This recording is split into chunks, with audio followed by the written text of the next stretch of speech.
आए कोई मोशन लेके आए प्लीज। इससे मैं 10 महीने बाद बर्दाश्त नहीं हो रहा है। इन्हें क्या हो गया ये? मैं इंसानियत पे बात कर रहा हूँ, इस तरह की बात करते हैं। नहीं, आप कोई मोशन लेके आए, आप कोई टूल्स लेके आए। मैंने बोला आपके बीच में, मैंने बिल्कुल नहीं बोला, मुझे बात करने दे। चेयरमैन साहब ये क्या तरीका है? खत्म करें फैसल साहब प्लीज, प्लीज आप चेयर को मुखातिब हो, आप खत्म करें प्लीज। बात करें। लेकिन हम इस मुल्क के साथ क्या कर रहे हैं? Thank you ji, thank you ji, हमारे पास है। बहुत शुक्रिया और अल्लाह ने हमें सेनेटर नसीबुल्लाह बाज़ई साहब प्लीज तशरीफ रखें। फैसल साहब तशरीफ रखें। नो तशरीफ।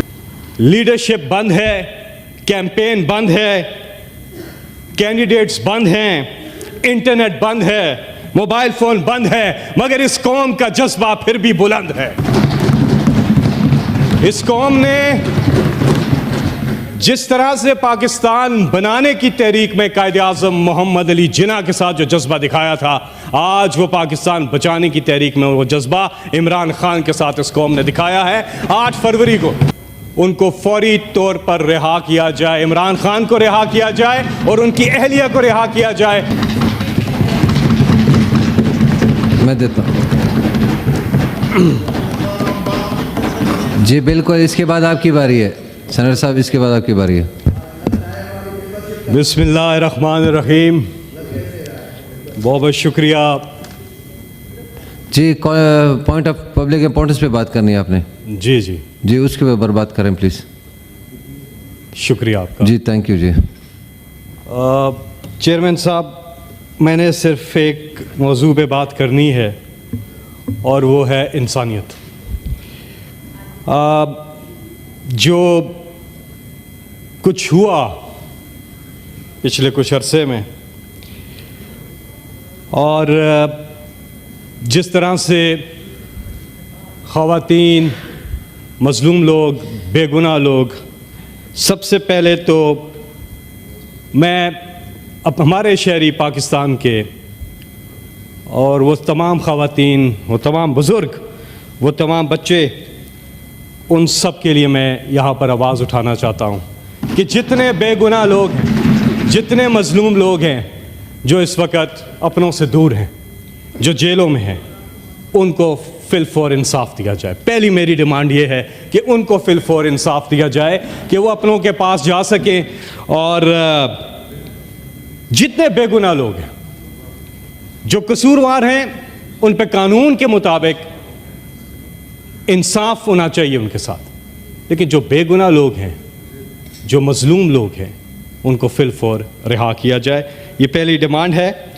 और साथ में जिस तरह से इस कौम ने 8 फरवरी को अनप्रेसिडेंटेड है पाकिस्तान की हिस्ट्री में, जिस तरह से ये लोग निकले कि हमने देखा कि बल्ला बंद है, लीडर बंद है, लीडरशिप बंद है, कैंपेन बंद है, कैंडिडेट्स बंद हैं, इंटरनेट बंद है, मोबाइल फोन बंद है, मगर इस कौम का जज्बा फिर भी बुलंद है। इस कौम ने जिस तरह से पाकिस्तान बनाने की तहरीक में कायद-ए-आज़म मोहम्मद अली जिन्ना के साथ जो जज्बा दिखाया था, आज वो पाकिस्तान बचाने की तहरीक में वो जज्बा इमरान खान के साथ इस कौम ने दिखाया है। 8 फरवरी को। Thank you ji. सर, मैं आप पब्लिक इंपॉर्टेंस पे कोई बात वही कर रहा हूँ। कंक्लूड करें प्लीज। चेयरमैन साहब प्लीज, मैं बड़े अरसे के बाद बात कर रहा हूँ, आप प्लीज मुझे कंटिन्यू करने दीजिए। जी प्लीज, बाकी मेंबर ने भी बात करनी है। जिस तरह से इस कौम ने जो मैंडेट दिया है 8 फरवरी को इमरान खान को, उसके बाद एक चीज वाज़ेह है कि ये कौम चाहती है कि उनके हर दिल अजीज लीडर इमरान खान, उनको फौरी तौर पर रिहा किया जाए, इमरान खान को रिहा किया जाए और उनकी अहलिया को रिहा किया जाए कि कौम ने मैंडेट दे दिया। और हमारे बाकी साथी सेनेटर इजाज चौधरी, उनके लिए सर प्लीज़ प्रोटेक्शन ऑर्डर जारी करें। ये उनका आईनी हक है कि वो आएँ और यहाँ पर कमेटी की मीटिंग्स और हाउस की प्रोसीडिंग्स जो हैं वो अटेंड कर सकें। ये भी मेरा यहाँ से आपसे ये मुतालबा है। इमरान खान ने एक बात की और वो बात की फतह मक्का की। देखें, हम सबको बहसियत कौम इस चीज़ पे सोचना होगा कि हमने पाकिस्तान को आगे लेके जाना है। और इंसाफ जब तक हम कायम नहीं करते तब तक कोई भी माशरा तरक्की कर ही नहीं सकता, आगे बढ़ ही नहीं सकता। अल्लाह ताला हुक्म देता है कुरान पाक में कि जमीन पर इंसाफ कायम करो। अदल और इंसाफ सबसे बुनियादी चीज है। हमारी इकोनॉमी कभी तरक्की नहीं कर सकती, हम आगे नहीं बढ़ सकते। फंडामेंटल जो पहली जो रिक्वायरमेंट है वो है इंसाफ। इंसाफ होगा तो बाकी चीजें होंगी। ये अल्लाह ताला का हुक्म है। हमारा मुल्क बहुत आगे जा सकता है। मैं 8 फरवरी की जो बात कर रहा हूं उसमें क्या हुआ, क्या अनप्रेसिडेंटेड था। पहले गौर करें कि हुआ क्या। ये कौम जाग गई है, इस कौम में शऊर आ गया है और वो आबादी 70% हमारी आबादी नौजवानों पर मुश्तमिल है। ये बहुत बड़ी पोटेंशियल है। 40 साल से कम उम्र के लोग 70% है। उन्होंने अपना फैसला दिया है, उन्होंने इस सिस्टम को ट्रस्ट किया है। उन्होंने कहा हाँ हम जमहूरियत पर यकीन रखते हैं, और उन्होंने आके ये सारी पाबंदियों के बावजूद उन्होंने अपने राइट को एक्सरसाइज किया और एक फैसला दिया है। यकीन करें इतना बड़ा पाकिस्तान के पास ये मौका है, इतना बड़ा ये मौका है पाकिस्तान के पास कि हमारी ये जो यूथ है जो 70% है, हमने इनको मौके देने हैं। और कोई शक नहीं कि पाकिस्तान तरक्की ना करे। ये वो यूथ है। हम शहरों की बात करते हैं, मैं गांव देहातों के नौजवानों की यूथ की बात करता हूं और मैं उन्हें खराज तहसीन पेश करता हूं जो हमारे गांव देहातों के जो नौजवान हैं और जो खवातीन हैं, दोनों को उनमें जो टैलेंट है, जो मुल्क को आगे ले जाने का जज्बा है, हमें अभी इसको जाया नहीं करना है। बहुत बड़ा नादिर मौका है 8 फरवरी को जो हुआ। थैंक यू जी। लेकिन चेयरमैन साहब प्लीज डू नॉट, आप बीच में वो करते हैं तो आपने कोई डिस्कशन करनी है तो कॉलिंग अटेंशन मैं यही बात कर रहा हूं कि क्या आगे की हिकमत अमली क्या होनी कॉलिंग चाहिए। अटेंशन लेके आए, कोई मोशन लेके आए प्लीज। इससे मैं 10 महीने बाद बर्दाश्त नहीं हो रहा। इन्हें क्या हो गया ये? मैं इंसानियत पे बात कर रहा हूँ, इस तरह की बात करते हैं। नहीं, आप कोई मोशन लेके आए, आप कोई टूल्स लेके आए। मैंने बोला आपके बीच में, मैंने बिल्कुल नहीं बोला, मुझे बात करने दे। सेनेटर फैसल साहब, एक बात मैंने इनके बीच में नहीं बोला, ऐसी बीच में बोल रहे हैं। आखिरी 1 मिनट प्लीज। आप प्लीज मेरी बात, आखिरी 1 मिनट मेरी बात सुन ले। मैं आखिरी बात कर रहा हूँ, मैं अपनी बात खत्म कर रहा हूँ। सर एक हम ये डेफिसिट वो डेफिसिट, एक सबसे बड़ा डेफिसिट जिसका खात्मा बहुत ज्यादा जरूरी है, और वो डेफिसिट है ट्रस्ट डेफिसिट। क़यादत और कौम के बीच में ट्रस्ट डेफिसिट का खात्मा, ये सबसे जरूरी चीज है, और वो उन्होंने करके दिखाया 8 फरवरी को। उन्होंने कहा हाँ हम एतमाद करते हैं इस लीडर पर, और अगर मैंडेट चोरी करके कोई हुकूमत आती है तो ये ट्रस्ट डेफिसिट खत्म नहीं होगा और पाकिस्तान आगे नहीं जा सकता। जब आप मैंडेट का एहतराम करें, 17 सीटों वाले हुकूमत नहीं कर सकते हैं। हुकूमत उसने करनी है जिसने 180 सीटें ली हैं, और तहकीकात होनी चाहिए। फॉर्म 45 गवाही दे रहा है। सर सुने, ट्रस्ट डेफिसिट जब खत्म होगा क़यादत और अवाम के बीच में, तब पाकिस्तान आगे जाएगा। यहां पे इन्वेस्टमेंट आएगी, यहां पे लोग आएंगे। आपका ट्रस्ट फैक्टर बहुत ज्यादा जरूरी है। हमारे ओवरसीज नहीं इस मुल्क को चला देना है, इतना उन्होंने भेजना है। लेकिन जो जिसको वोट दे रहे हैं, जिसका मैंडेट है, उसको हुकूमत करने का हक हासिल होना चाहिए। मैं सर आखिर में ये बात करूंगा कि जो कुछ भी हुआ, एक चीज को जिंदा रखने के लिए आप अपनी पूरी कोशिश करें। जिंदगी तो खत्म हो जानी है एक दिन, सब ने चले जाना है। अल्लाह ताला की जात बाकी रहनी है, सब ने चला जाना है। दुनिया फानी है, इसके बाद की जिंदगी जो है बाकी रहनी है। हमारे दिन गुजरते जा रहे हैं, हमें समझ ही नहीं आ रही हम करते क्या जा रहे हैं अपने आप के साथ। दिन तो गुजरते जा रहे हैं, खत्म ठक, अल्लाह के हुजूर पेश होना है फिर। लेकिन क्या हम आपस में बैठ के, मैं सब साथियों को कहता हूं कि क्या हम ये सोचते हैं कि क्या हम एक बुनियादी चीज जिसको कायम रखना हमें हमारी अव्वलीन जिम्मेदारी है, और वह इंसानियत, उसके लिए सोच करें, उसके लिए काम करें। और कोई शक नहीं है कि जो हमारी कौमी यकजहती है उसको बहाल करने का ये बहुत बड़ा नादिर मौका है। चेयरमैन साहब मुझे खत्म करने दे मेरी बात, मुझे खत्म करने दे, फिर मैं आप मेरी बात खत्म करने दे। Thank you ji. Senator Nasibullah Bazai साहब, सेनेटर नसीबुल्लाह बाज़ई साहब, थैंक यू सर। आपकी बात खत्म हो गई, प्लीज। माइक खोलें फैसल साहब का 1 मिनट के लिए।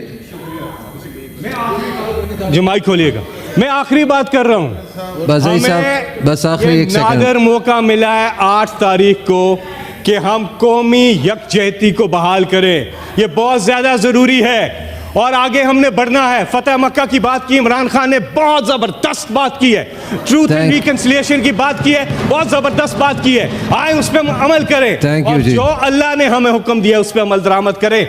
अल्लाह ने जो हुक्म दिया, सुने आखिरी बात कर रहा हूँ, आखिरी बात। चेयरमैन साहब प्लीज डू नॉट इंटरप्ट मी, मुझे खत्म करने दे मेरी बात, मैं खत्म। आपने 10 दफा आखिरी बात कर ली है।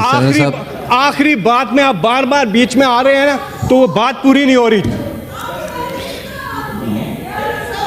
जी सेनेटर साहब, इन्हें बड़ी तकलीफ हो रही है। सेनेटर साहब प्लीज देखिए, आप जब बोल रहे हैं, मैं बीच में नहीं बोला हूँ। सेनेटर साहब, साल नरगिस अपनी बेनूरी पे रोती है, बड़ी मुश्किल से होता है चमन में दीदावर पैदा, वो आंख, वो विजनरी आंख कि देख सके कि अल्लाह ने हमारे मुल्क को क्या नहीं दिया।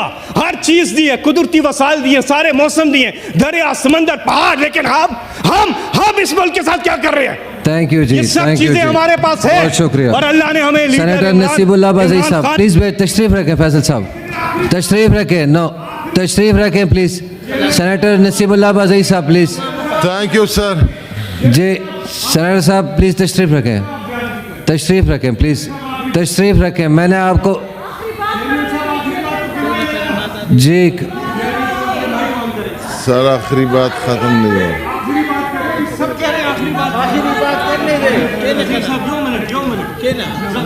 बाज़ई साहब माजरत जी बताएं। फैसल साहब आखिरी प्लीज। फैसल साहब, बज़ई साहब के नहीं, फैसल साहब सर मुझे ये बताएं, मुझे आप आखिरी बात क्यों नहीं कर रहे थे? जी करें प्लीज, आखिरी बात करें फैसल साहब प्लीज। अल्लाह ने कुरान पाक में एक चीज़, उसके साथ मैं अपनी बात ख़त्म करता हूँ इस आयत के साथ। इसमें मैसेज और एक जगह नहीं है, मिसालें दे के अल्लाह ने बार बार कुरान मजीद में एक चीज़ बोली है कि जब वो इंसान के बारे में कहते हैं कि वो बीच दरिया के मौजों ने उसे आ घेरा और वो मुसीबत में था, यानी कि डूबने वाला था, उस वक़्त उसने अल्लाह को पुकारा, और जब अल्लाह ने उसको खुशकी पे ले गया अल्लाह ताला और उसकी मुसीबत से उसको निकाल लिया, तो वो अल्लाह को भूल गया जैसे कि पहली दफ़ा याद ही नहीं किया था। अल्लाह कहते हैं दर हकीकत इंसान बड़ा नाशुक्रा है। आज पाकिस्तान का सबसे बड़ा प्रॉब्लम जो है, आज पाकिस्तान का सबसे बड़ा प्रॉब्लम यह है कि हम नाशुक्र क्यों हो चुके हैं। हमें अल्लाह ने जब सब कुछ दिया हुआ है, हम क्यों नहीं सोचते कि हम इतना फ़ायदा उठा सकते हैं इन चीज़ों से। और मैं फिर कहूँगा कि हमारी सबसे बड़ी पोटेंशियल हमारी नौजवान आबादी है। हम तरक्की कर सकते हैं, आगे जा सकते हैं कि अगर हम अल्लाह की दी हुई नेमतों का शुक्र अदा करें और सही तरह से चले। कोई शक नहीं है मुश्किलात से निकलेगा पाकिस्तान अगर होगा अल्लाह पर ईमान, और इंशाअल्लाह ऐसा होगा। ये पाकिस्तान तरक्की कर सकता है, सिर्फ हमें ज़रूरत समर की है कि हम इस वक्त इस नादर मौके से भरपूर फ़ायदा उठाएं। चेयरमैन साहब आखिरी बात करूँगा, उसके बाद मैं आपसे इजाज़त चाहूँगा। ये सारे लोग मुझे बीच में अगर इंटरप्ट करते रहेंगे तो बात नहीं चलेगी। देखें, मैं जब आखिरी बात करें जी चेयरमैन साहब, फिक्र न करें चेयरमैन साहब ये क्या तरीका है? ख़त्म करें फैसल साहब प्लीज, प्लीज आप चेयर को मुखातिब हो, आप ख़त्म करें प्लीज। बात करें फैसल साहब प्लीज बात करें परवाह न करें। बड़े अफसोस की बात है जी। सेनेटर साहब आप प्लीज इनको बोलने दें, प्लीज बोलने दें प्लीज। जिस तरह से जी आपकी बारी है। जिस तरह से इमरान खान ने अपनी पूरी ज़िंदगी, चाहे वो कोई भी फील्ड हो, उन्होंने इस कौम को मायूस नहीं किया, इसी तरह इस कौम ने भी 8 फरवरी को इमरान खान को मायूस नहीं किया। ये कौम खिराज तहसीन की मुस्तहिक है। अक्सर लोग